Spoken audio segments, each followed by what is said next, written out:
صفوان بن مہر زمازنی نے بیان کیا کہ میں عبداللہ بن عمر رضی اللہ عنہ کے ہاتھ میں ہاتھ دیے جا رہا تھا کہ ایک شخص سامنے آیا اور پوچھا، رسول کریم صلی اللہ علیہ وسلم سے آپ نے قیامت میں اللہ اور بندے کے درمیان ہونے والی سرگوشی کے بارے میں کیا سنا ہے؟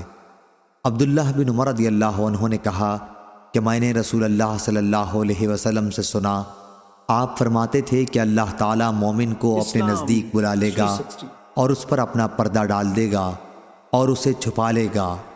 اللہ تعالیٰ اس سے فرمائے گا، کیا تجھ کو فلاں گناہ یاد ہے؟ کیا فلاں گناہ تجھ کو یاد ہے؟ وہ مومن کہے گا ہاں اے میرے پروردگار۔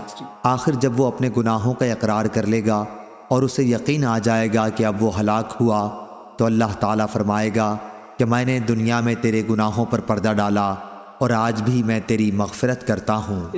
چنانچہ اسے اس کی نیکیوں کی کتاب دے دی جائے گی، لیکن کافر اور منافق کے متعلق ان پر گواہ ملائکہ، انبیاء اور تمام جن و انس سب کہیں گے کہ یہی وہ لوگ ہیں جنہوں نے اپنے پروردگار پر جھوٹ باندھا تھا۔ خبردار ہو جاؤ، ظالموں پر اللہ کی پھٹکار ہوگی۔